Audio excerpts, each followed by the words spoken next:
السلام عليكم ورحمة الله وبركاته. ازيكم يا حبايبي؟ وحشتوني كتير. النهاردة هنعمل كفتة داوود باشا.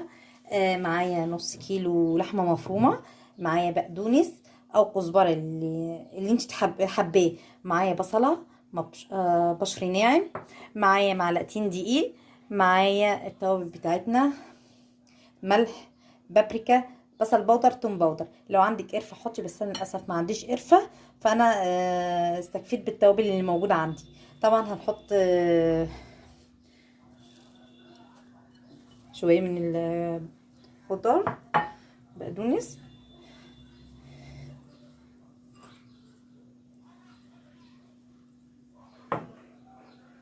معلقتين دقيق، البهارات بتاعتنا، ونقلبهم مع بعض.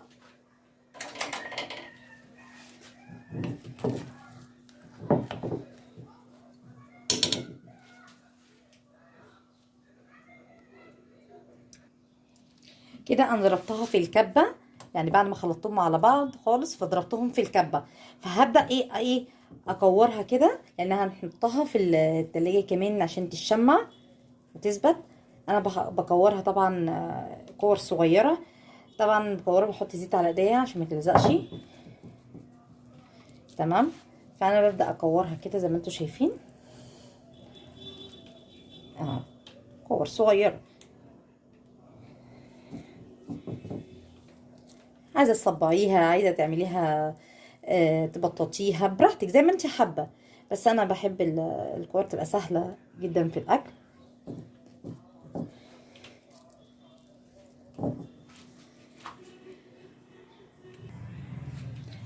كده انا كورتها، هحطها في التلاجة قد 10 دقايق كده او ربع ساعه تجمد وتشمع بس معايا، عشان نشوف الخطوه اللي بعدها هنعمل ايه. كده حطيت طاسه على النار، طبعا طلعتها دلوقتي من الفريزر. طاسه على النار، هنحط بقى اللحمه. طبعا احنا هنديها الصدمه، انتوا عارفين طبعا اللحمه ما بتاخدش وقت خالص على النار.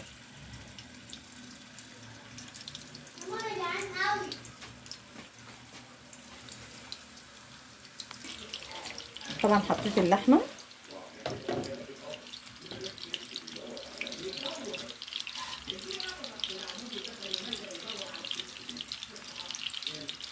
هي انا بس هديها صدمه بس على النار، لان يعتبر هي كده، يعني المفروض ما بياخدش وقت على النار اصلا.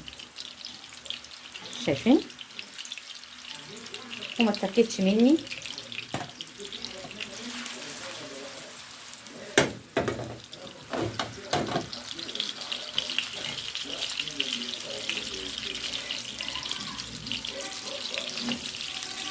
حطيناها شويه في التلاجة، فالتلاجة ايه شمعتها شويه، خليتها تمسك نفسها.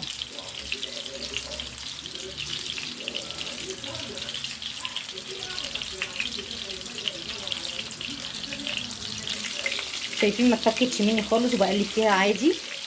انا كل يومين ان انا اديها الصدمه بتاعتها.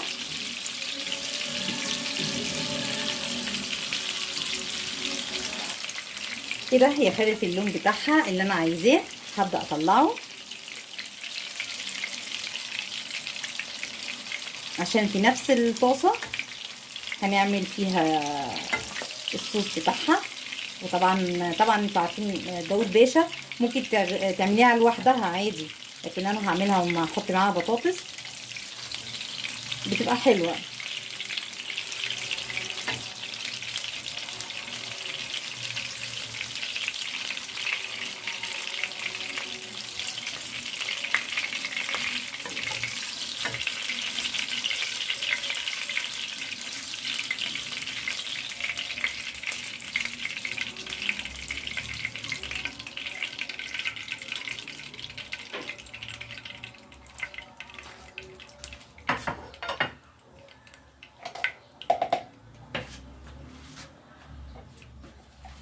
نفس الطاسه هنحط عليها البصله،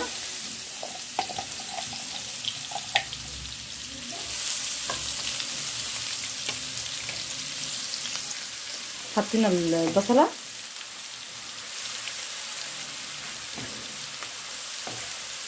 هي كمان هديها لون، انا مبحبش تبقى صفرا قوي.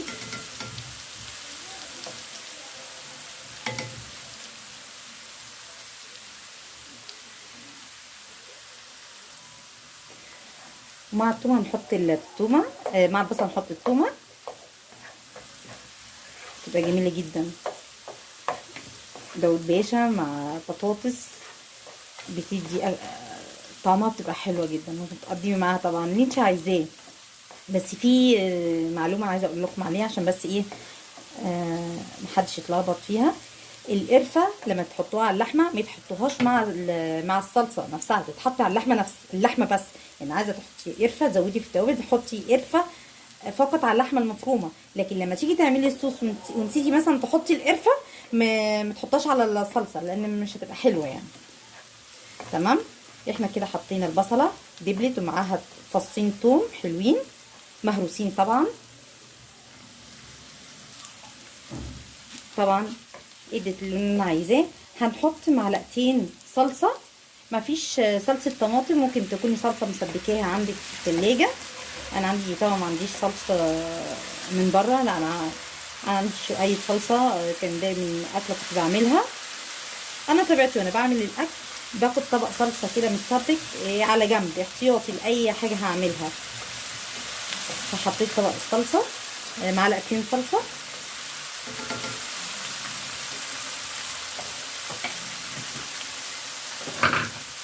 هحط معاهم صلصه طماطم،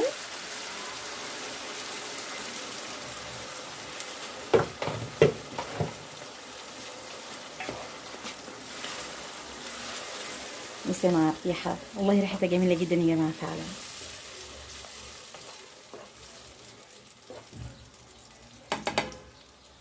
هسيبها تتسبك شويه وبعد كده ارجع لها. وهي بتتسبك طبعا هحط شويه ميه صغيرين، واحط معاهم التوابل بتاعتنا. طبعا ملح، فلفل اسمر، بصل بودر، توم بودر، بابريكا.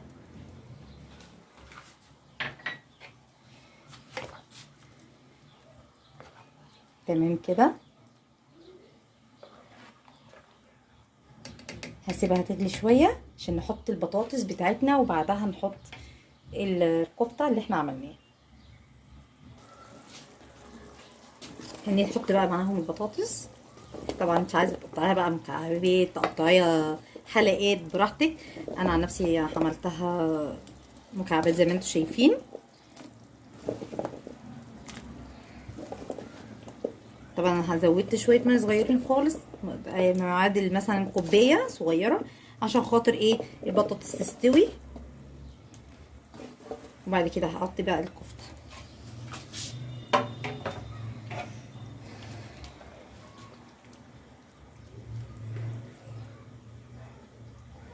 شايفين؟ لا الريحه بجد يبقى جنين.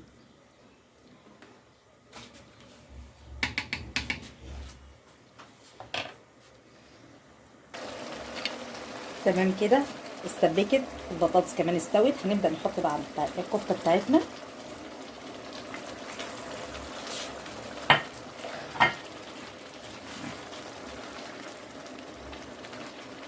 عشر دقايق بالظبط، ونبدا ايه نقفل عليها 10 دقايق، لان هي كده كده الكفته ما بتاخدش وقت، والبطاطس مستويه الحمد لله يعني، وكل حاجه ايه مظبوطه.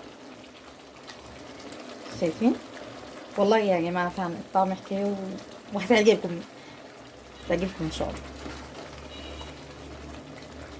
10 دقايق كده واقفل عليها.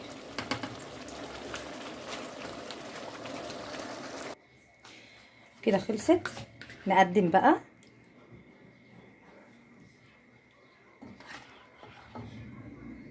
شايفين؟ شايفين؟ والله فعلا الشكل والطعم حكايه.